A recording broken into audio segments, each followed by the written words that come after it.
Hello, boys and girls. Welcome in to the Boys and Girl Podcast with Cowboys NFL Network reporter Jane Slater and NFL Network producer Bobby Belt. A Cowboys community with the inside scoop on the Dallas Cowboys. Now, coming straight to you from the Lone Star State, here's Jane and Bobby. Well, Bobby, we certainly haven't had a lack of material for the podcast this year, and friend of the show, Ben DiNucci, looks like he is going to be the starter for the Cowboys this week as they head into what I would consider sort of a must-win when you look at how this NFC East division is playing out.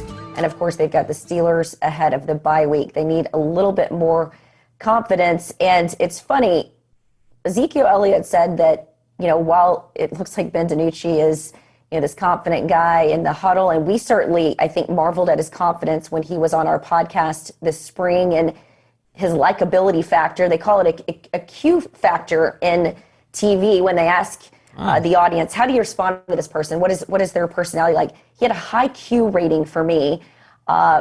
But I think he'd be a little hard-pressed to find his college tape because he was all over the place. He was. He started out at Pitt, I believe, and then he transferred over to James Madison. James Madison's not like a giant school. It's actually kind of funny that the Cowboys ended up with 2 rookies from James Madison out of the draft. But he certainly was impressive, and this will be a big test for him because, it's basically going to come down to, okay, if you can beat Philly, you've still got a chance to kind of compete for the division here. If you lose, you're not beating Pittsburgh the following week. I'm sorry to tell you guys already. That's my prediction. But I think if they lose to Philly and then undoubtedly lose to Pittsburgh, I think now you're looking at, okay, where exactly in the top 10 are the Cowboys going to be picking? I agree. Well, I think it's important for a lot of the fans that I saw on my Twitter timeline on Sunday asking who Ben DiNucci is. Here's just a little sample. What do you view as your responsibility walking in the door as somebody who's competing for that number 2 spot behind Dak Prescott? Yeah, I think the biggest thing for me is, from day one, the minute I step in there, I've got to be the same guy that I've been the last 7 years. And whether that's, push Dak for the starting job or just compete to make the team, I'm going to do whatever it takes. I've always been kind of one of those team first guys. So not going to try to overstep any boundaries. And, I know that, Dak's the starter and he has been for the last few years. And, obviously deservingly, he's about to get paid for, what he's done on the field the last few years. So the biggest thing for me is, I'm just going to try to come in and learn as much as I can from him. He was in a similar situation to me as being a 4th round draft pick, obviously not in the 7th round, but very similar playing styles and similar situations. So being able to kind of pick his brain a little bit and just, absorb as much information as possible as soon as I walk in the door, I think that will, be beneficial for me. What I think is intriguing too, Ben, is with the Mike McCarthy regime, we're just as new as dealing with him as you're going to be. But he talked ahead of the draft the importance of having a backup that, because in Dallas they've sort of struggled with having guys that they have developed enough that they consider them valuable trade pieces, moving down the line, meaning you're going to get some meaningful reps. Do you feel like Dallas was at sort of an ideal situation for you, given some of the places you can go as a backup and sort of get lost in the mix? Sure, I think no doubt. And I think, Coach McCarthy's track record speaks for himself. You look what he did with Aaron Rodgers in Green Bay. And I think, Matt Flynn was a 7th round pick that, he had in Green Bay too. And he had a pretty good, career. I think he was in the league 9 or 10 years. So just the guys that he's worked with before. And, after being drafted, some of the other teams' coaches that had, been interested in me too and said, dude, congrats. You couldn't have ended up in a better place with, Coach McCarthy and Coach Nussmeier. So they were just said they were pulling for me and just to stay in touch because you never know kind of how this thing goes in the NFL. So extremely excited to get to work with Coach McCarthy and, all that he brings to the table. In terms of getting to go and work with Coach McCarthy and working with the rest of the team, do you have an idea of what that's supposed to look like yet with some of these COVID restrictions still in place? Do you know, I guess, what's the next step for you in this process of trying to get to work and get prepared for the season?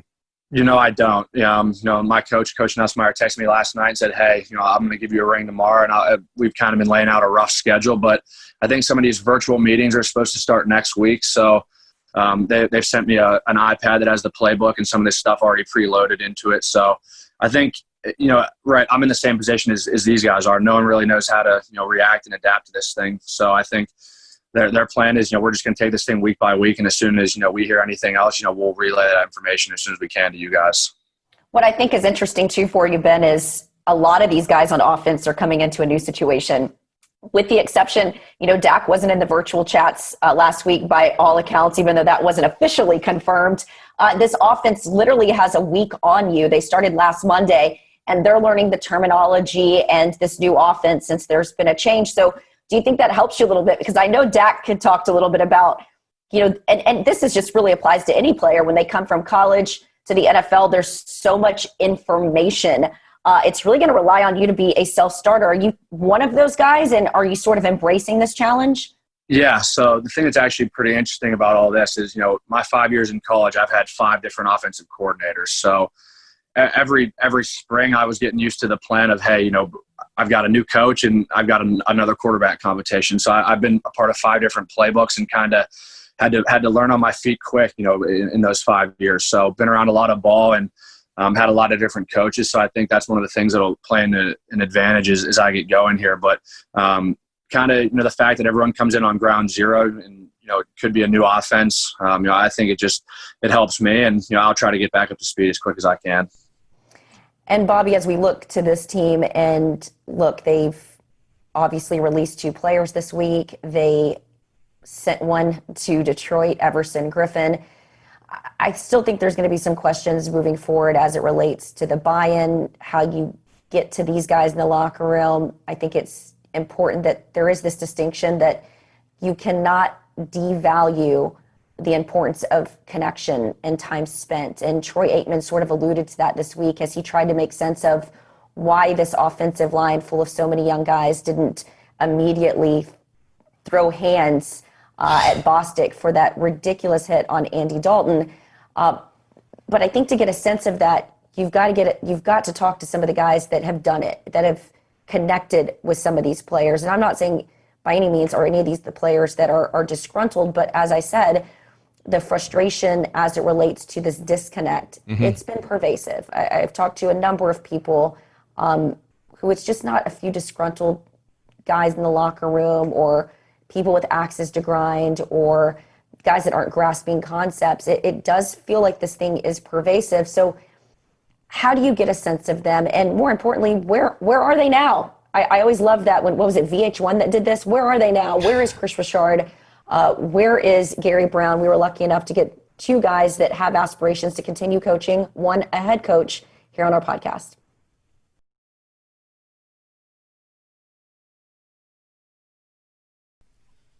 Joining us now is former Cowboys passing game coordinator and former 85th overall pick in the, I believe, 2002 NFL draft out of USC, Kris Richard. Kris, how you doing? I'm doing great. I appreciate you guys having me on. Was it 85? Was I right on that? Were you 85th? You were right. You've been doing your homework. That's pretty cool. I had one of my favorite notes. I had 2 favorite notes the last couple of years. One was when Jason Witten entered the locker room again, had come out of retirement, I found a screenshot of when Julius Jones on that crazy Monday Night Football game with Jerry Rice in Seattle, Julius Jones running in the winning touchdown. You can see Kris Richard in pursuit and Jason Witten coming into frame. And so it's like, now, look, they're on you got the coach here. And then the other was... You posted that picture? I did. That was you? That was me. Saw that picture. That was me. I found that photo because I remember... He's the Rain Man. He's the dumpster diver. He will find all things. My other favorite little note was that you were one of 3 top 100 picks in the 2002 draft that was on staff last year. Because Andre Gerard and Mark Colombo were in that same draft, and Colombo went in the first round to Chicago, and Dre went in the second round to Dallas. That's right. Wow. Look at that talent pool there. Good. I know. Yeah, it was something about that 2002 draft. Maybe that's the thing. Maybe that's for future. Can all you guys still play right now? I feel like the Cowboys could use. Come on, a little depth right now. Oh no, that's not. Oh man, like. I have. It better be covered 2. I got 1 play left in me, and I need to be clouded. You got to just be in a zone. You're not going to go man. Yeah, no, I can't do it. No. Well, I know everybody is excited to hear from you here. I know some people have wondered, like, what's Kris Richard doing? Did he end up on a coaching staff, so what is it that you're doing right now? What's the next step for you, and what are you looking forward to? Yeah, no, definitely. Definitely looking forward to getting back in. took the year to continue to prepare for head coach. And that's the ultimate goal. And that's what we're still preparing for every day. So, there were certainly opportunities out there for me to continue coaching. But we didn't believe that any of those opportunities were essentially going to be aligned with this ultimate goal that we're talking about. How tough was that conversation with your family? Here's the deal. I'm going to take a year off. I believe that I deserve a head coaching job, especially when we've seen the lack of diversity as it relates to the coaching pool. They the irony is they haven't known, especially my boys, they have not known me outside of coaching year to year to year. There was a time there when I stopped playing. Essentially, there was a half a year, right, the season, to where I exclusively took care of my daughter. My wife, who's a stud. She kind of picked up the slack, and she was a kindergarten teacher. And literally she would drive 50 miles, right? This is one of those, I'll walk barefoot in the snow, uphill both ways type deal. And we're dealing with California traffic, and she's hitting the road every day, going to teach. And she was a kindergarten teacher down in Inglewood. And, she really picked up the slack for us as a family. And during this time and during this transition to where, I made the decision to go into coaching and, went to USC to become a graduate assistant, and all the rest is history after that. But that moment there was the last time that I actually spent out of football per se. And my daughter's she's a toddler, at that time. So does she really know? No, she never really knew. The only one who ever really knew me outside of professional football has been my wife. So it was new. It was new to them. I don't know. I think it was really good timing considering, where we are in 2020. 2020 has been this year of brand new with the pandemic and all this different type of stuff. And I don't know, retrospectively, yet to be determined if it was a great idea, but no, we feel great about it. And I've never had this time to be able just to sit back and to get to know my family intimately, and it's been amazing. And, this is my son's first year playing tackle football. Oh. He's in the 7th grade. Are you kidding me? I'm out there for every game watching my son play tackle football, he's getting to do his thing, and I'm actually being able to witness it. So it's been cool. I got to ask you real quick on that. When Sean Payton had his leave of absence because of Bountygate, he tells the story about how he took over coaching for his son's middle school team. And there was this detailed playbook, and a lot of a few guys, I think, actually ended up in the league. Connor, of course, now at TCU.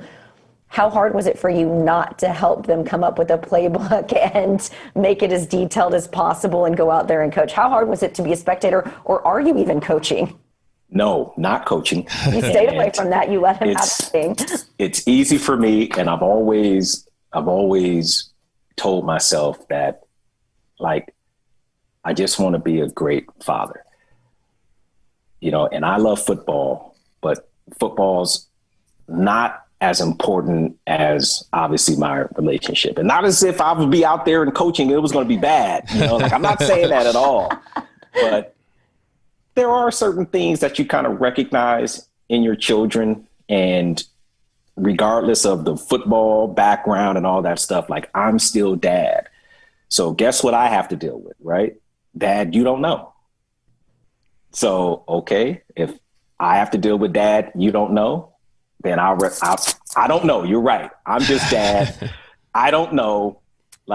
Go have at it, and just go have a great time. And really, and that's what's most important, just watching him do it, and watch them all do what they do and do it with love. And I respect the space that they would want, right? Because I mean, yeah, if dad gets involved, like, trust me, I understand Coach Payton. Like, Sean, I get it, man. Like, you know, and I can't say that it will be anything different than that. And I'm just not sure if they're ready for it, or at least they want it. So you just want me to be dad? Like, trust me, I can just be dad. I love that. It's funny because my son started playing tackle football same age, 7th grade, and I remember I was talking to somebody actually like within the league, and I brought this up a couple weeks ago, but I was having this discussion where it was like, how what do I need to look for? What do I need to be like trying to instill in him, and like what kind of feedback is valuable feedback at that age?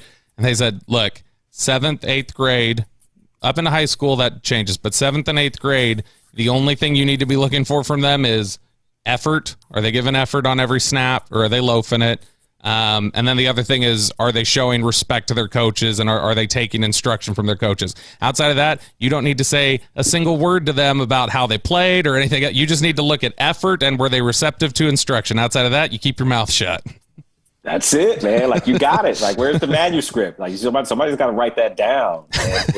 That's real. You know, that's absolutely true, because that's what don't see that in Texas high school football. There's a lot of dads who have not even been at your level who like to coach their kids, and I think it sours a lot of them as a result. I want to ask you, you talked about taking the year away to prepare for being a head coach. What does that look like for you, Coach? What has been your process? What's been your day-to-day? What nuances of the game have you been able to see stepping away from it and being a spectator this year? Well, my iPad is loaded. So it's not as if like I'm not watching any sort of trends or anything of that nature. And I think the cool part is kind of when you sit back and you recognize that you don't have to reinvent the wheel, but you may have to rework it. And that's okay, because it's not ever going to be about reinventing the wheel, but it certainly will be about reworking the wheel. And I would say the beautiful part about our game in general is there's only so many ways that you can skin a cat. So the certain trends and things like that you see consistently carrying over time and time again, like you know you're on the right track in regards to preparation. I'll say the greater portion of it is philosophically, right? And it's kind of just reloading, it's like making sure that I'm on par with the vision, with the standard. My quote game's got to be tight, right? So I got to make sure that I have my quotes, and that the material is going to be on task. And that's really been the greater portion of it is just making sure that all the material, all the quotes, philosophically speaking, that we make sure we stay sharp there. What would you say that from your time in Dallas, was there anything that I guess challenged any of your philosophies, or anything you learned from your time in Dallas that said, you know what, in that 2 years I spent in Dallas, I learned this about the game of football. I'd always thought this, and now I'm starting to think maybe that. Did you take away anything from your time in Dallas that said, you know what, that challenged some long-held beliefs I had about the game of football? No.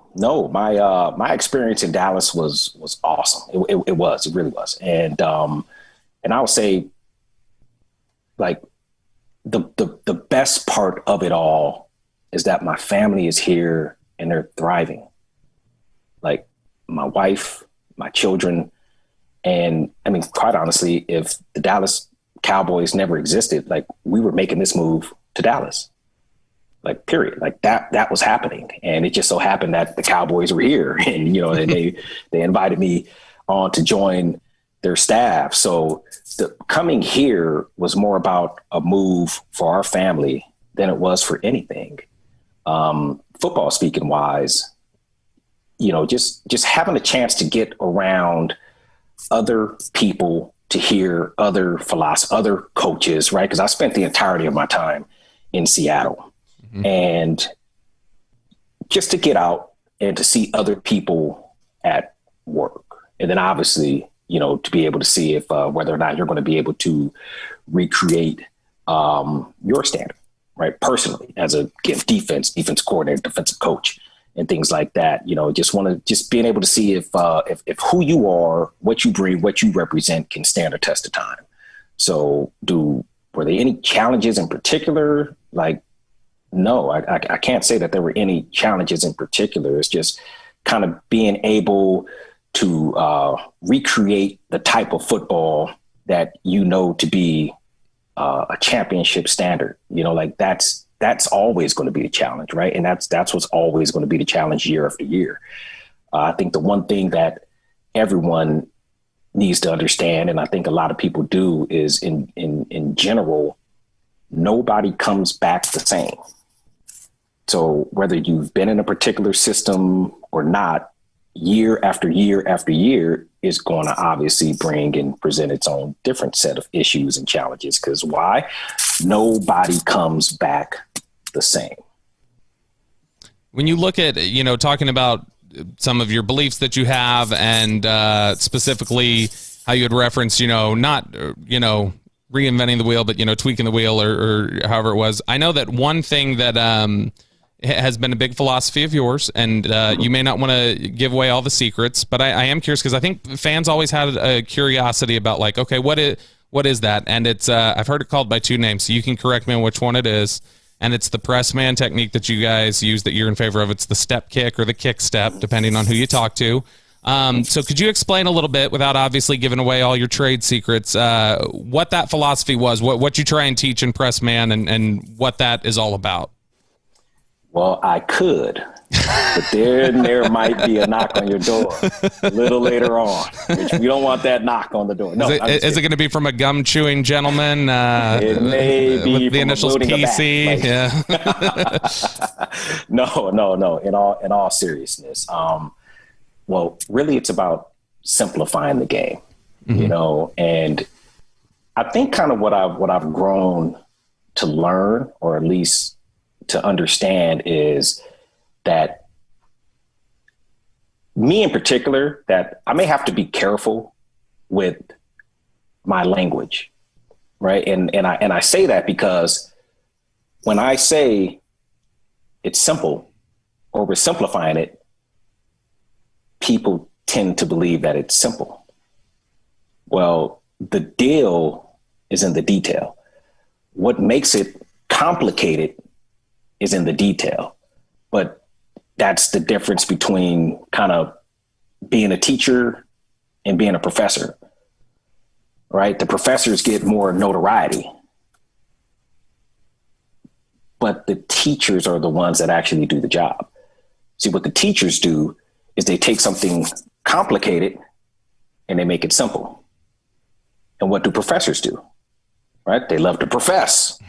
let me show everyone how smart I am, right? Like, I'm the professor. This is how brilliant I am. And but then typically what professors end up doing is they take something simple and they make it complicated. Well, our game is a complicated game. Mm-hmm. Our scheme, our system is a complicated system. It's a system contrary to what everyone else is running. University, college, things of that nature. You see more of the too high safety look. High school, right? You see the too high safety look. They're playing quarters. They're playing cover two. They're playing man to man. Everybody plays man, right? That's the universal. Everybody plays man. And what these guys, by the time we get them in the NFL, majority of their career up to that point, they've been playing quarters. Like, they don't really know much else. Or if at least they're playing a cover three system, then it's more of a match three system, which plays more like man, right? See the man-to-man thought right there. So,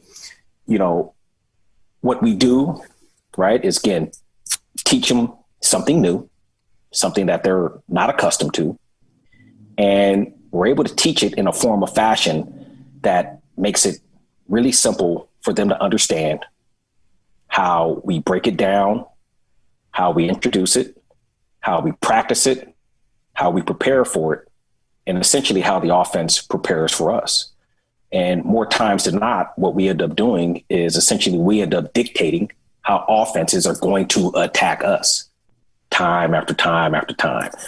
And we have to get really good at stopping the plays that we know we're going to ultimately see. That's defensively, schematically. Mm-hmm. Now, I know you asked me more in particular about, the press technique, and that's also where, I have to make sure a lot of guys understand, and kind of what I've grown to know and learn early on is that this league, they can pigeonhole you. Mm-hmm. All right. And they can pigeonhole you in, like, take the secondary, right? The secondary in particular, you take a look at that and you go, well, you have corners and safeties. And then somebody will come out and go, oh, well, that guy's a corners guy, right? And that guy's a safeties guy. And you end up pigeonholing a coach, and you go, well, no, he's not a corners guy or a safeties guy. He's a secondary coach, right? Or he coaches the defensive backs. That is a defensive backs coach. And that's kind of something that I've always had in my mind, to make sure that whomever I've had the opportunity to work with, that they've kind of never, ever went under that umbrella. It's like, you're not a safeties guy. You're not a corners guy. Like, you are a defensive backs coach. Right. And it's like saying, like, when you're a coordinator, or he's coordinating, like, just to coordinate the back end.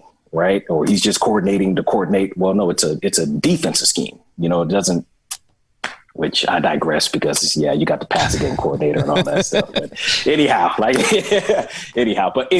Semantics. Yeah. So when you try to explain something that you believe in, how do you get some of these guys to buy in that maybe don't understand how to do it, or are familiar with the nuances of it and the why? How do you get through to them? Yeah, I think you do it with truth, and you do it with love. And what is love? All right. What is love? It's, by subjective type of thought. And we all know we have a feel and a sense and an idea. But what is it really, And if it's one thing that I know, it's commitment. When you say you love something or you love someone, then you're committed to it. You're committed to that person. And, a lot of these guys that, I have the chance to meet, I don't know them from Adam, and they don't know me either.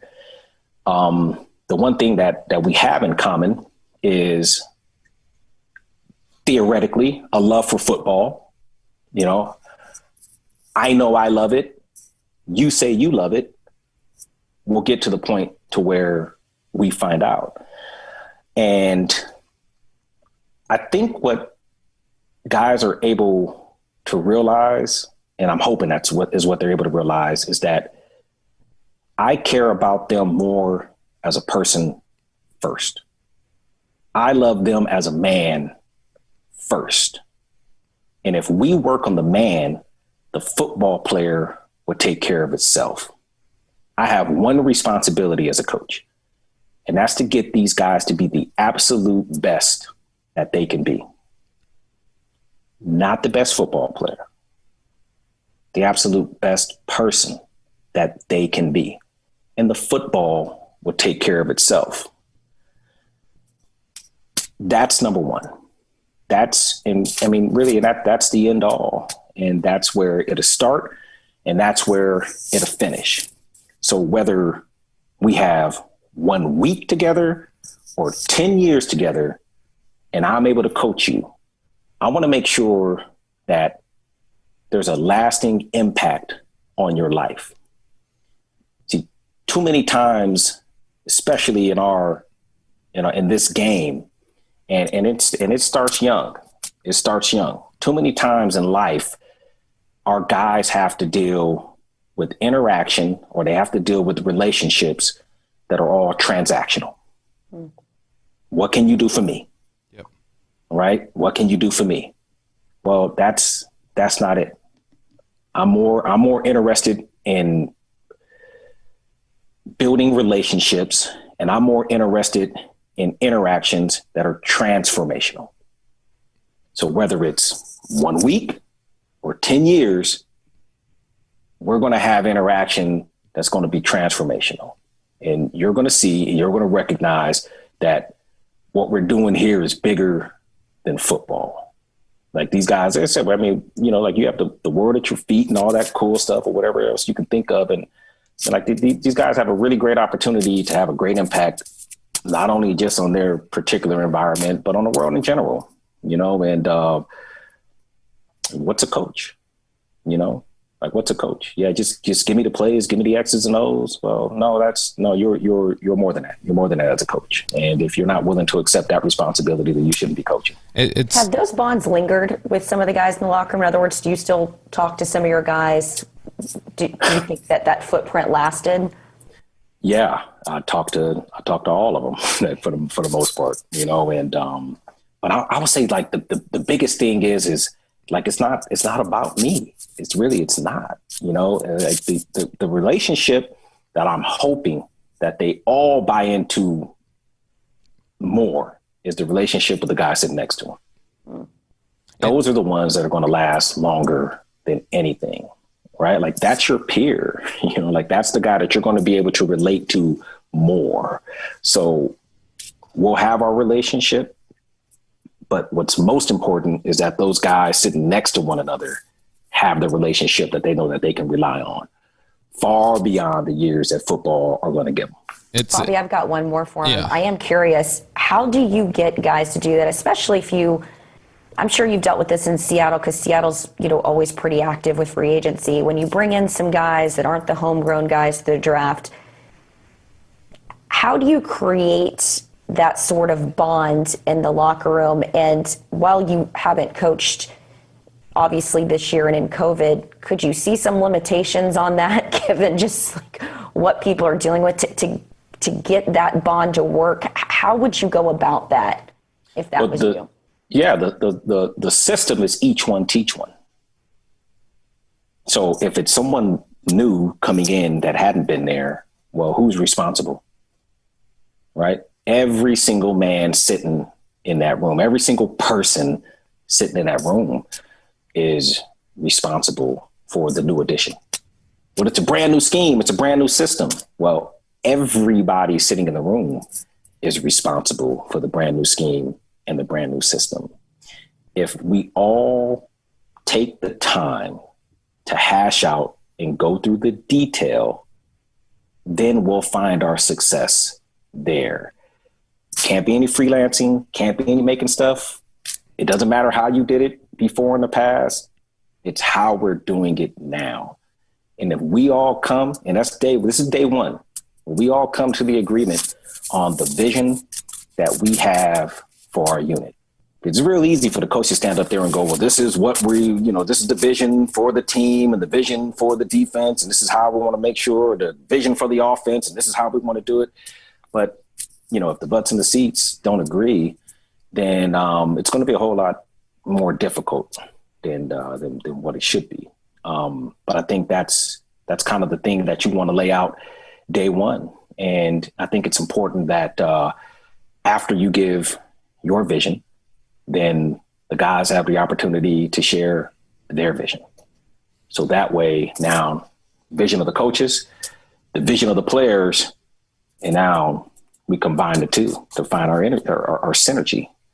And then also you're able to take that same vision, and whenever we're not upholding that standard, this is what we hold ourselves accountable to. So we identify what our standard is, we agree upon it, and now we hold each other accountable to it. It's funny. I know Kris is a humble guy. He wouldn't tell this story on his own, but so I'll go ahead and tell it because I just know it personally. Which is Kris made the point there. He said, you know, whether it's 1 week or 10 years, and I remember specifically I was talking to Justin March, Cowboys linebacker, who had about a cup of coffee in Seattle for about 10 days in 2017, and Justin had either right before he got to Seattle or right after had lost his brother. And later that season, when he had moved on, they were playing Seattle, And he said, I was a special teams guy mostly. Like, I didn't expect Kris would even, like, remember I'd come through the locker room. And he said pregame Kris came up to him and asked him, how everything was, that he'd been praying for him, basically just offered him some encouragement. And so Justin was saying that was like a really important thing to him, that he said, I didn't anticipate like a coach would remember me from like a week stay or whatever. And then it wasn't just he remembered me, but he like wanted to reach me and he wanted to talk to me and he wanted to, check on me. And I remember he was really excited when Kris was coming to Dallas because it was, I get to be around him again. And even though it was such a short time, it was such a big impression on him. And so that's the kind of thing I think that, is exactly what you're talking about. And I like you saying commitment, because one of my favorite quotes of all time is, you're getting your quote board ready, Kris, Yes. for the next one. Sinclair Ferguson, who's a Scottish theologian, always had my favorite definition of love. He said, love is not maximum emotion, love is maximum commitment. Love that one. Amen. And there we go. So like we've got Kris, the Scottish theologian. Right there. There you go. Yeah, Kris in line with the Scottish theologian. No, that's awesome, man. I appreciate you. Yeah, absolutely. And now when you look at there's been some question, I guess. I remember when you first came to Dallas, one of the big questions was, how's somebody like Jordan Lewis going to fit in? Or how, like, because Seattle's got all these, like, these requirements of that scheme requires all these sorts of things. And then Jordan obviously stuck around the whole time you were here. Jordan got, on the field. Jordan made plays for the team.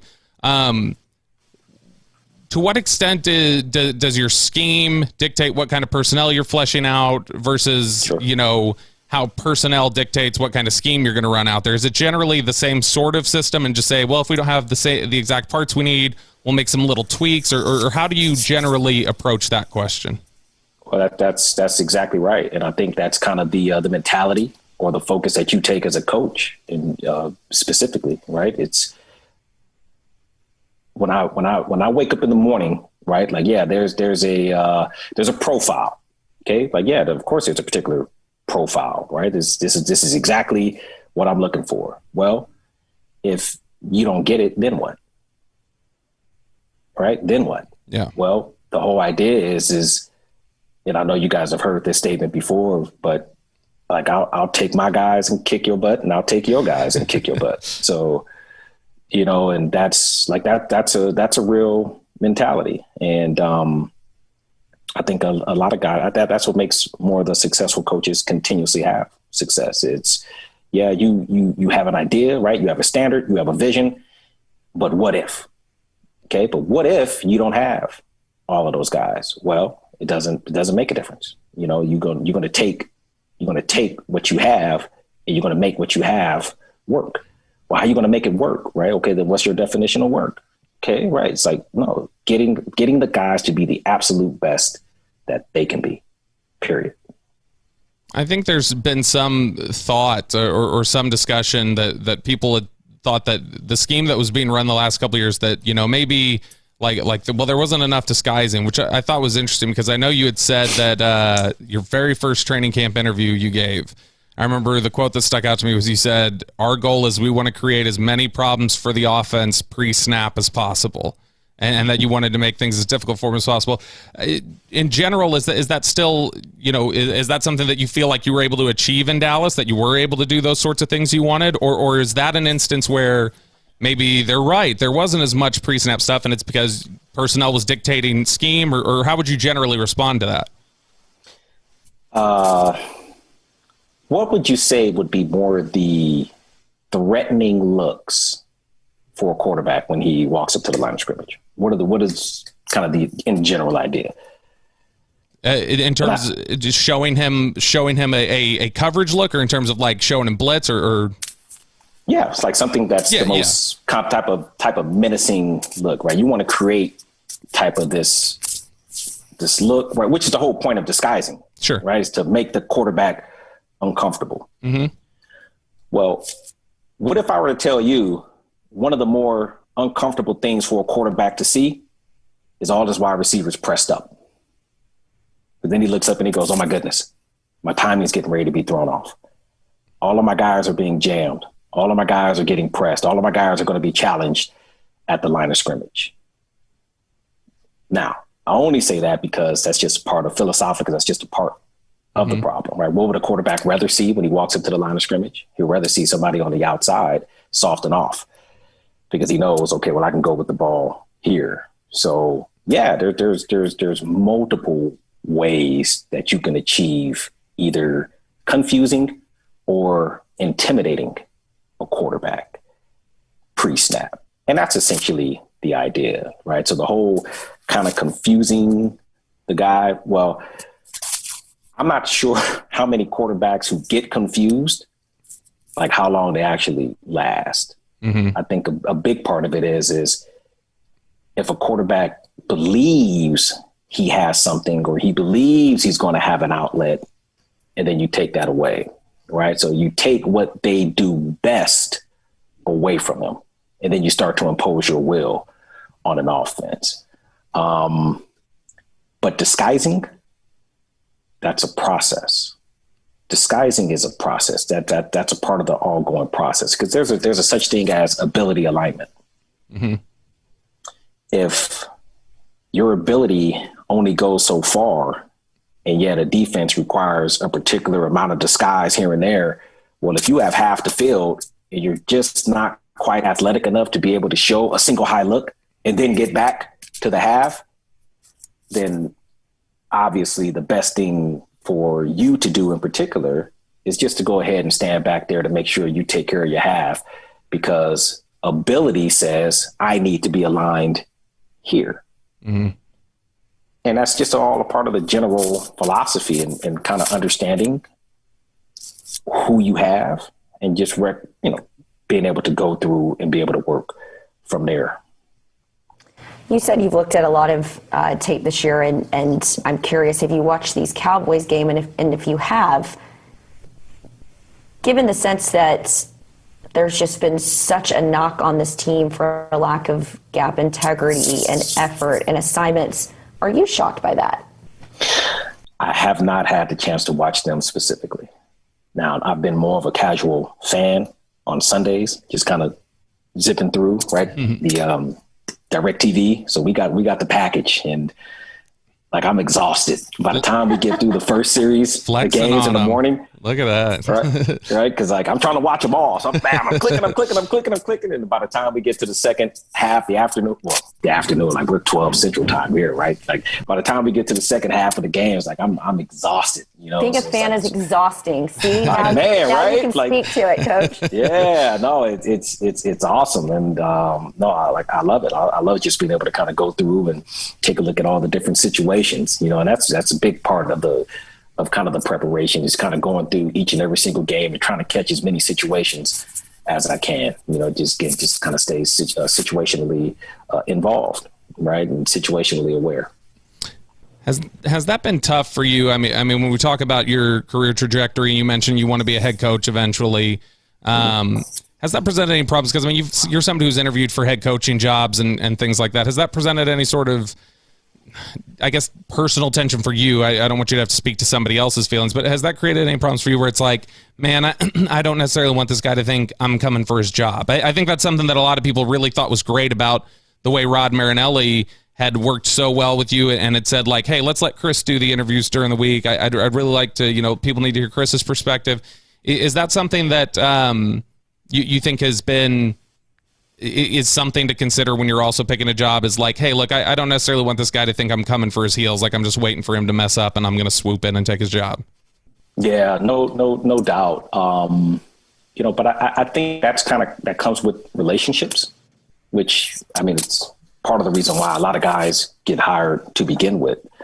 But I think it's a big thing in regards to our profession and more along on the other coaching ranks is like you have to be willing to get to know someone, right? Like you can't make a decision about someone based upon hearsay or just because like you ask somebody that you believe yourself that, well, I can trust. Well, my thing is when you ask someone about another person, who's there to authenticate the character of the person you're asking?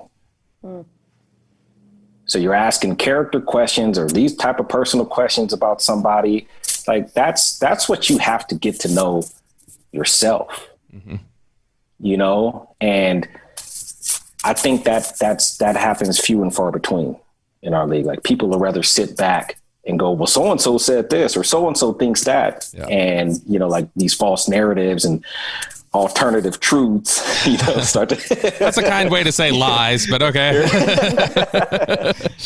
And it kind of, but I guess that's everywhere, sure. Like it plagues our society in general, is that people, they're not willing to take the time to get to know someone themselves. And, to answer your question specifically, no, I think it's dangerous in the sense that, yeah, people can be intimidated by ambition, right? So yeah, they'll look at me. They know what my ultimate goal is. I'm not afraid to share it because this is who I am.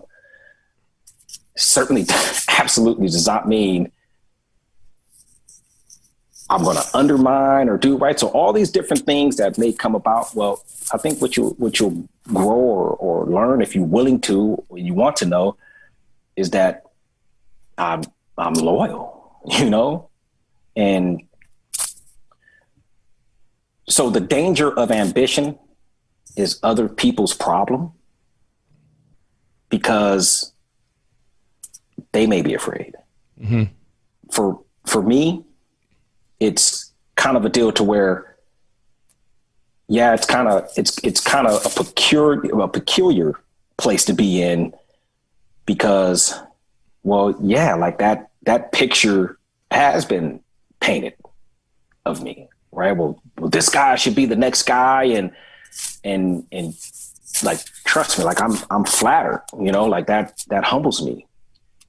But is it damaging to me? I mean, I don't know that, I don't want your job, like I don't want to take anybody's job. Like that's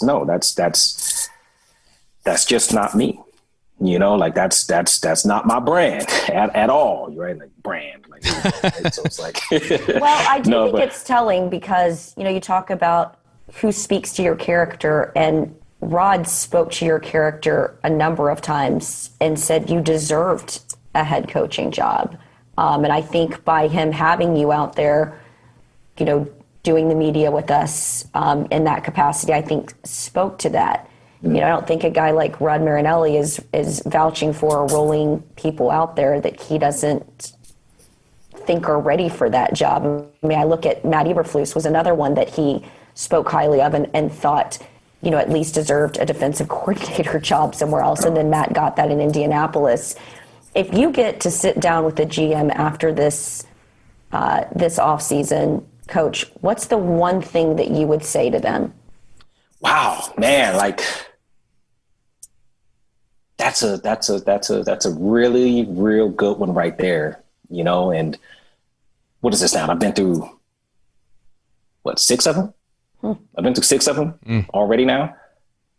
I don't know, man. It's like I feel like I'm Red in the Shawshank Redemption or something like that, right? Like by the time he comes to the, like he gets to the second parole, then he sits back, or are you rehabilitated? It's like you sit back and you go, rehabilitated? You tell me what that means, right? So it's like, nah, like it's like, oh shoot, like he's Red from Shawshank, but no, it's I think it's simple, right? Like I'm ready. I've been preparing. I'm ready. And just like any other coach that you would hire, it's a blind leap of faith. So I'm not one to toot my own horn, like I really don't like to talk about me, like I don't, but you don't like doing this, period. I couldn't get you to talk about much last year, quite frankly. Yeah, it's a different time, right? Like, kind of in the midst of it, and it's like, yeah, it's. What's your why, Coach? What is your, we talk about what's the player's why. What's your why? Yeah, why do you want to be a head coach? And to have a great impact, on me, on my environment, right? And it's really, it's through humility. It's to lead. It's to give these guys a greater understanding, to to where like you have a set of team rules, you have a philosophy, you got all these great ideas, all this type of cool stuff. But really it's not about the team, you know, it's not about the team. It's about being a tribe. See, the tribe lives to exist for one another. Team is a group of individuals coming together. You know, there's much more power in being a tribe. And if the tribe is connected for one common goal inside of a building, then that same tribe is going to be connected outside of the building, to where now you're starting to grow and foster these relationships, to where you can start your own businesses. Like you can go out in the community, right? And you can do it together. You're not out there all by themselves, right? You hear all these horror stories about, oh, you can't trust this and you can't trust that. Well, how about, can you trust the man who sat next to you for all these times to go out and get all this stuff done? So it's just so much more of a bigger picture than just football. And that's kind of what I hope to do, you know, but I do recognize and realize that, you know, just to focus and stay focused. And it's a big part of the teaching too, right? Just stay focused on what you ultimately control. And that's your effort and your attitude. Right. Well, 7's a lucky number, Coach. I hope you get the 7. There we go. Yeah, right. Would it be like, it hasn't been like that, really. Like has it been like 6? I think it has. Well, we'll say it's 6 so that you can get the 7. So because 7's, 7's the. I mean, that's Vegas lucky number 7's. That's biblical. God seemed to like 7s in the Bible. So I mean, it's a good number to have. I'm sure we will be seeing Kris Richard on a sideline again shortly. He doesn't have any Twitter or Instagram for you to follow, so I don't have that normal wrap up. But we will just say thank you to Coach Kris Richard and all the best, and enjoy this time, as you say, getting to know your family a little bit better. All right. Thank you guys again. Really appreciate you.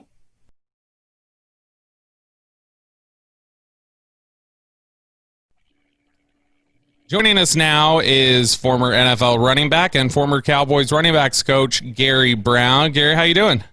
I'm doing good. Thanks for having me. Coach, I got to tell you, I have missed your smiling face in the building, and I thought as we are talking about this rivalry game with the Eagles, one of my favorite memories of you is Cowboys on the road, final game, got to get the win to get in the playoffs, and you were over there jawing with the Eagles fans. Like, you never turned down a fight. You know, you wouldn't have been able to do it this year with COVID. This has been a really challenging year, Coach, but I miss seeing your smiling face, so it means a lot that you took the time to jump on here. Quick update for the fans that may not be familiar. Obviously, you've taken a year off from coaching. Yeah. You've been going through a personal fight of your own. Perhaps you can share that with the fans that I know care a lot about you and players around the league. Yeah. Basically, what I'm going through is a cancer issue. They found some cancer down in my bile duct area. So I've been working on that. It's been a situation where I've had some things go up and down. It's kind of been back and forth. But for the most part, it's been very positive. I've been told that I'll be able to continue my career. I just started a new immunotherapy type of situation where it's very good for what I have. So it's a situation where I wish I didn't have to deal with it, but given the situation, it's a positive outlook on a promising future. I just got to continue to change some things about myself. As you know, Jay and I like to eat. So I had to let the pizzas and the hamburgers and all that stuff go for a little while and let my body take care of itself. So I'm very happy with where it's going. The doctors are very happy with where it's going. And I'm just looking forward to getting back to work.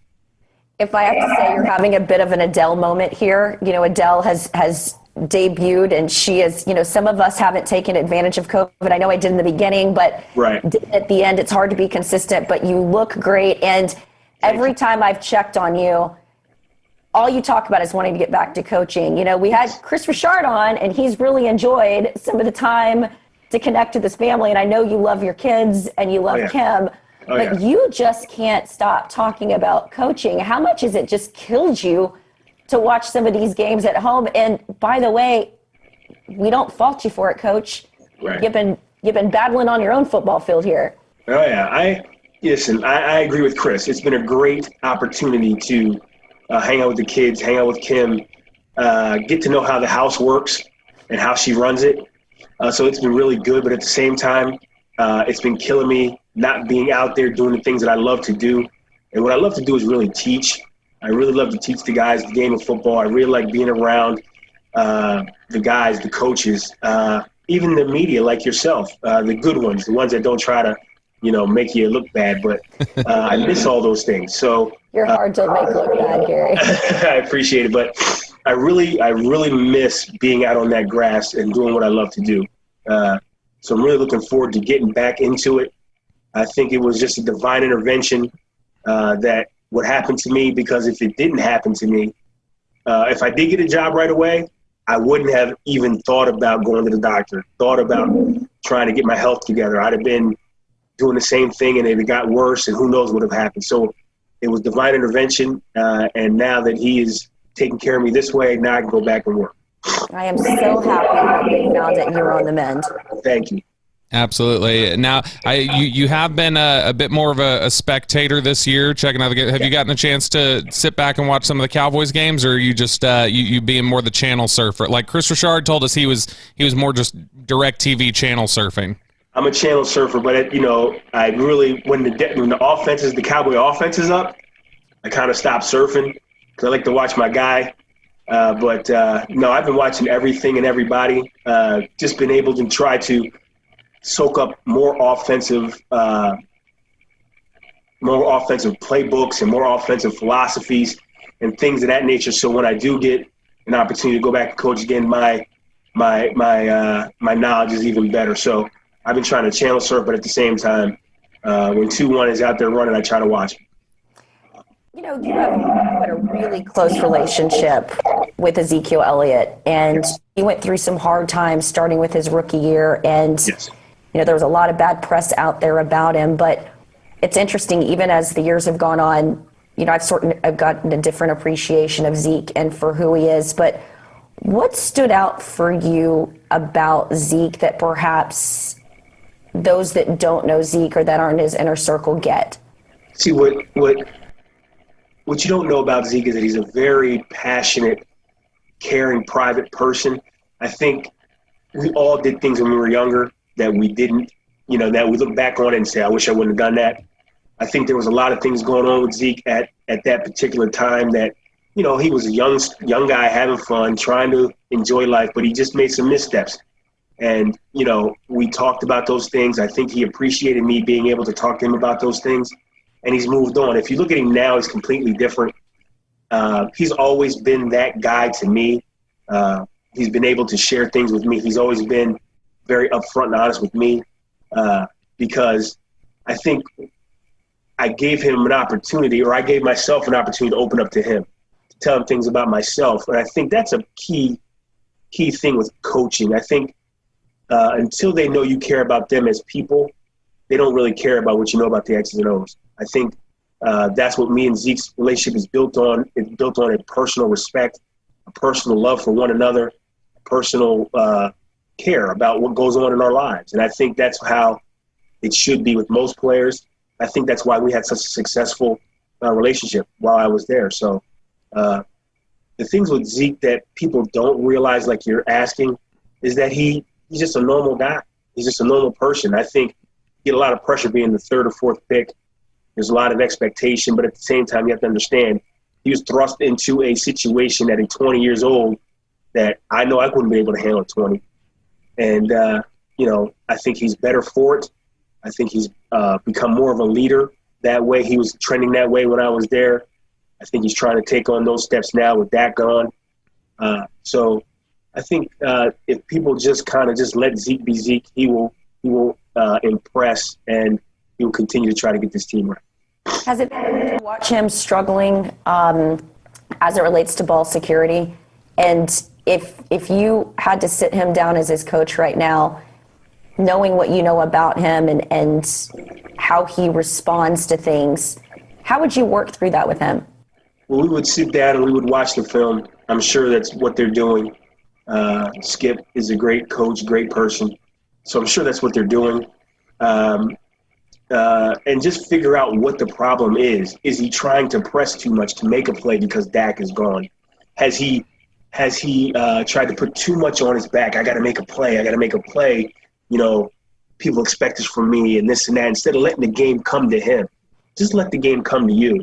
You know, just take those 3 and 4 yards. You don't have to try to snap off a 50-yarder right now. You can just go ahead and get the 3-4s, and those 50s will come. I think it's more of him pressing and trying to make a play instead of him trying to just let the game come to him. When you look at, I saw another former member of the Cowboys coaching staff, Philip Tanner, was on Twitter after Zeke had fumbled, and he kind of smacked his helmet, and he was frustrated. And Philip had tweeted, he said, "Man, I'm almost certain this is pressing because you don't see Zeke express frustration like that. Zeke's usually pretty, I mean, he gets hyped up when he makes a play, but he's pretty even keel. He doesn't let himself get down too low. So that's, you can tell he's really frustrated." Is that something that you can see right now on the field, is that he looks genuinely frustrated, like, kind of beating himself up a little bit, and that he needs to just kind of refocus a little? I agree. I think that he just needs to just get back into his lane, just be Zeke. And that's been plenty for the last 4 years, 5 years. It's been plenty. So just go back to be who you are, and those runs will come. Obviously, being banged up front, that's going to take a toll. You know what I mean? But I think he has the ability to go out and be able to make plays and not have to worry about who's blocking up front because he's that talented. He just has to stay within the scheme, stay within himself, and go out and play and not put that pressure on himself to make a play all the time. Coach, when you talk about wanting to coach, you've given us the why. You love to teach. You love to build up men. I know you've talked about you're going to be ready to go when the season's over to get back into it. If you can get in a room with a GM or an owner, what would you say to them? Why should they hire you? And do you want to continue being a running backs coach? Well, I answer the first question first. I think a GM or an owner should hire me because I love what I do. I'm passionate about what I do. I just enjoy the day-to-day coaching grind. I enjoy it. What you're going to get from me is somebody that's going to put everything he has into his players. He's going to have high expectations for his players. The standard's going to be set high. The expectation is going to be set high. I'm a loyal soldier. You'll never have to worry about me going outside the box and trying to pump myself up to somebody outside the building, or we should be doing this or we should be doing that. I was raised by my father, who was a military guy, that you stay in line and you become part of the solution, not the problem. I'm going to go fight, period. And you're never going to have to worry about me not giving you 1,000%. The second question, I have desires to be more than a running back coach. I understand the business. I understand that us as running back coaches, it's a hard road to get to being a coordinator, but it's not impossible. If you look at Eric Bieniemy, you look at Anthony Lynn, you look at guys that have done it. You just have to find an opportunity. You have to find a guy that's going to say, you know what, Gary, I'm going to take you away from running backs for a year or two and let you coach the quarterbacks or let you coach the receivers because I think that you can do it. So I need to find that guy. And when I find that guy, I think that I'll be able to do that. But until then, I want to continue to try to be the best running back coach I can be. How much of what you saw in the locker room as somebody who was in there as much as you were and you were around the guys, how much do you think the Cowboys lost, not just in what kind of a player he is? What do you think the Cowboys probably lost when Dak Prescott went off in terms of what is his? I think a lot of people just view him as, well, we don't really see what he does, Monday through Saturday. We see he's a lead by example guy on the field, but right. I mean, is he a vocal guy? Is he a guy that they're probably really missing right now just for their culture? They're definitely missing Dak Prescott. The outside world doesn't really understand how valuable he is in the locker room on that Monday through Saturday. The way he goes about his business, the way he prepares, the way he does the things that are necessary for him to be the quarterback of the Dallas Cowboys. He's not the rah-rah, scream and holler. It's by example and by what he does day in and day out. They are missing him immensely. And you're not going to fill that void until he gets back. Obviously, you want to have guys step up and try to fill those shoes a little bit, but nobody is going to fill those shoes completely. So, yes, that is a huge missing piece for the Dallas Cowboys. When did you realize Dak was special? Well, I'll tell you what, I have a story about Dak. I knew Dak was special his rookie year because he came in and he was, very attentive. He was wanting to learn everything. And there was one night that I was like, man, I can't – these signals the quarterbacks are doing, it's going over my head. They're doing them too fast. I need to talk to a quarterback. So I knew Tony wasn't going to help me because, it was training camp and he had his thing. So I said, let me just ask this young Dak to come to my room and help me with these signals. And he came and helped me for like a week straight. And I got the signals down because he would test me and come by to the running back coach's room at night at training camp to help me, a coach. So I knew right then that this guy, if he ever got an opportunity, was going to be very, very special. And how does he teach? And because I wonder if it translates even into the quarterback's room with some of the guys behind him. How does he teach? I mean, is it the same sort of enthusiasm that we sort of see even when you talk to him in the locker room? It's the same thing. He's the same person day in and day out, which makes him very easy to deal with. You're never going to get this roller coaster with him. You're going to get an even keel unless he wants to make a point. Then his volume will go up a little bit, but it's not ever demeaning. It's not ever a situation where he's talking down to guys. He's one of the guys, even though he's the quarterback of the Dallas Cowboys. He feels like he wants to be one of the offensive line. He wants to be a receiver. He wants to be one of those guys. He just wants to be the guy. He doesn't want to be this thing his person that's separated from everybody else. So that's what makes him great. When I think there's been some frustration, mainly just from kick returns and things like that, but I think some fans have been frustrated with like, oh man, Tony Pollard isn't doing the job that he needs to do right now. And I think people have just seen such a small glimpse of his ability and what he can be. And you saw him all the time out of practice. What kind of a player is Tony Pollard? And just, I guess, speak to his ability and what kind of future you think he has. I think Tony Pollard could be a special player. I think we all saw what he did last year. We all seen kind of when he gets his opportunities this year, he's very explosive, has good COD, change of direction, and is a home run hitter from anywhere on the field. He just needs his opportunities, and I'm sure he'll get those. But I would tell the fans, don't be frustrated. He's doing what he's asked to do at this point. He just can't run in the game and say, hey, I'm playing right now. It's a thing where they have a plan for him, and I guess he's trying to execute the plan as best he can. I think going forward, if he was to ever become a starter, whether it be in Dallas or anywhere else, you would see a tremendous skill set because, he can catch the ball out of backfield. He has a receiver background. He has a route running background, and he's a talented runner. So I think the future is very bright for Tony Pollard. So we just have to be patient. It wasn't always 13-3 seasons like we saw for the Dak Zeke rookie season. There were a lot of up and down years. There were injuries. There was obviously questions about coaching. Can you remember a singular moment where it felt like things were tough and how this locker room, how this coaching staff was able to come together? Well, I mean, that one year, the year that would be 2015. 16. Was 16? I think, did we draft Zeke in 16? So the year before that. The year before. Gotcha. The year before that was pretty tough. That's why we were fourth pick or third pick or whatever it was. I think what kept us from falling apart was the men in the locker room, the guys, the Jason Wittens, the leaders that were in the locker room. as far as us coaches, we just kept believing in what we were doing. We believed in our coaching philosophy. We believed in what we were doing offensively. We believed in what we were doing defensively, and we never strayed off the course. And that's what I thought kind of kept it together, even though we weren't playing really well. It never felt like we were losing the team, so to speak.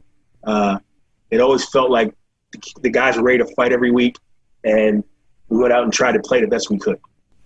So aside from not deviating from what you felt philosophically is what you wanted to be offensively and defensively, as a coaching staff, how important was it to connect with these guys? And how do you do that in times when things are tough? Well, I think it was very important. I know Jason always told us as a staff that we have to know our players. We have to get to know our players. You have to be, you have to know them as well as you know your own kids. So it was a situation where we took pride in trying to get to know them. We would, do certain things with our players. We would have them over for dinner. We would do things to get to know them because it's so important. Because again, like I really believe, until they know you care about them as people, they don't care about what you know about us. They don't care how you can help them. Let me know you care about me as a person first, and then we can go with the football stuff. So Jason was very, very adamant about those types of situations. And we would just do whatever we had to do to make those guys understand that we are here for you, period. We're not here for it's not about us. It's about you guys. What can we do to help you? So that's how we went about it. When it's challenging with COVID, do you think that it would be hard to connect as a new coaching staff with COVID? Absolutely. The Cowboy, coaches right now are behind the eight ball. They had no time to get to know these guys. They had no time to OTAs, none of that stuff. So, for them to get to know them like we did, they didn't have that opportunity. So they're behind the eight ball, and it's just a sad situation that they didn't get a chance to know the guys like we did, given those months of OTAs and training camp and all those things to get to know them. They didn't get a chance to do that. So I think they're behind the eight ball in that one. When you look at a situation like what happened last Sunday with Andy Dalton going down, yes, and you always being an animated guy and a heart and soul kind of guy, had you been over on that sideline, would you have, after the series ended, would you have expressed any sort of guys, come on, we can't just have the quarterback get hit like that and just kind of stand around and not say anything? Yeah, it probably wouldn't have been that nice, though. Like you're saying it wouldn't have been that nice. Just generally, I'm summarizing. I would have made it very clear that we can't play that way. But I think that and I'm not trying to make excuses for them, mm-hmm, but those offensive linemen that were in the game, they're young. They don't know. I think they were more concerned about his health than they were about defending him because the hit was a very vicious hit. I think if you'd had Tyron Smith, Zach Martin, those guys in the game, that Bostic would have got gripped up, mm-hmm, as he should have. I played in the era where, yes, that linebacker would have been dealt with. So that's how I would have dealt with it. And I think going forward, this is going to be a learning experience for those young guys that, hey, we got to protect our quarterback. That's our leader. That's the guy that we are paid to protect, and we can learn from this and move forward. I ask you this because you've been in a number of locker rooms as a player and as a coach, but we've Bobby and I have sort of compared this to a bit of a souffle this season. You sort of need the right heat, you need the right ingredients, you need a capable chef for it to rise.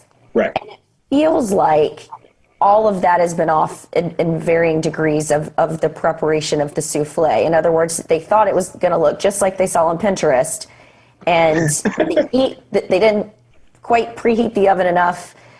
Maybe they substituted this ingredient instead of using what Pinterest said. And the person that, by the way, was making the souffle maybe didn't follow the instructions as best they should. Right.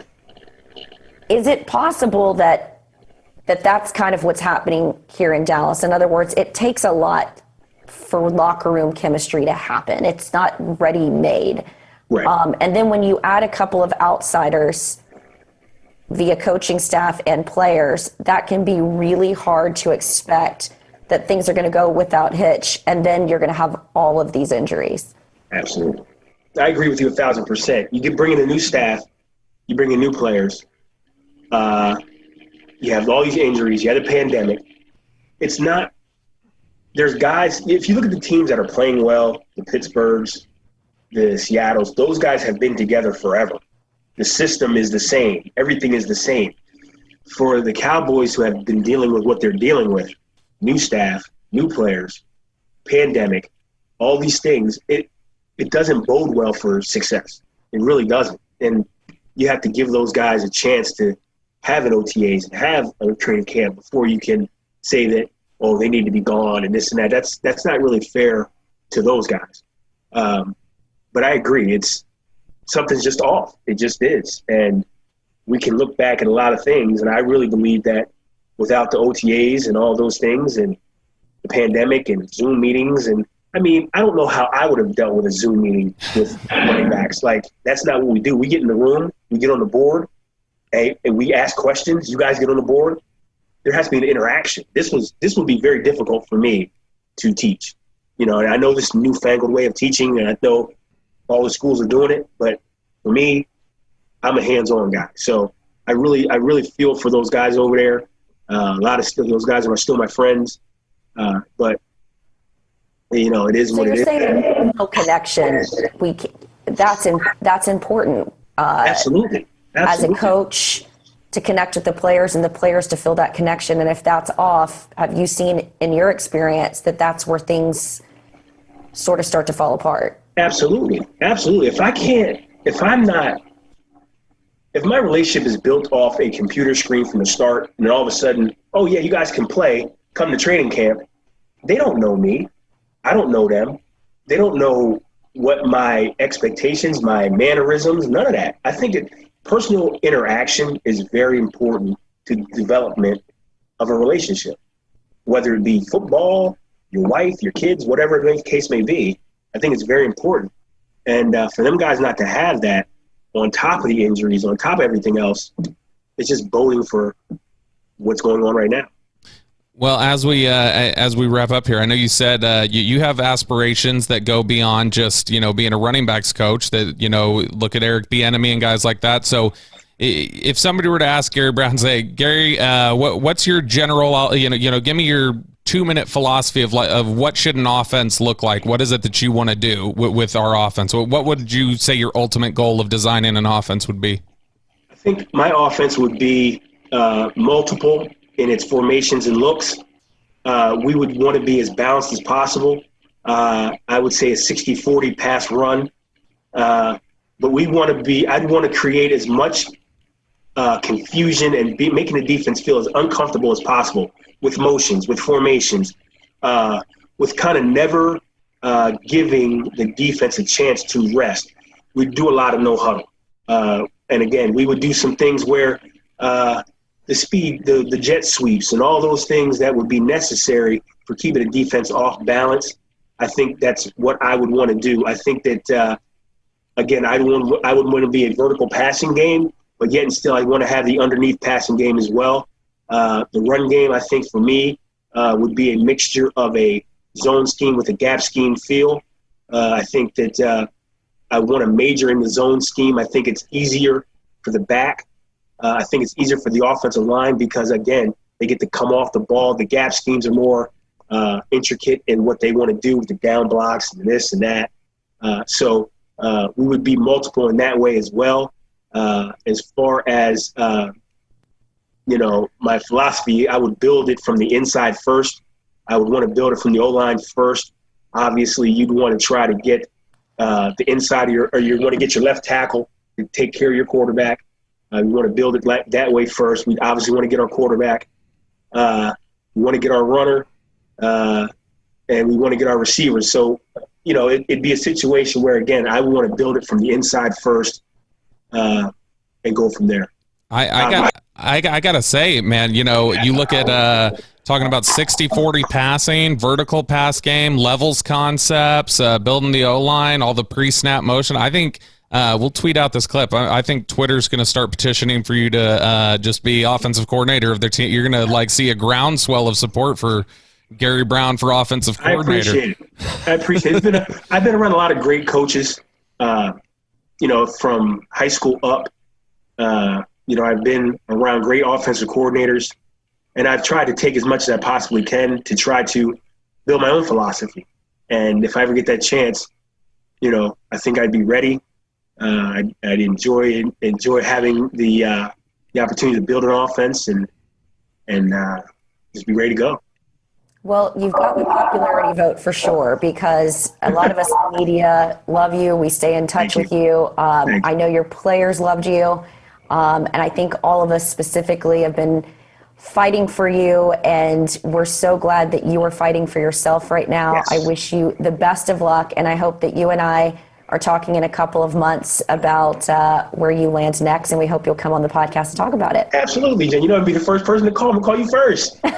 You're the best. Miss you so much, and thank you for joining us on the show. Absolutely, no problem.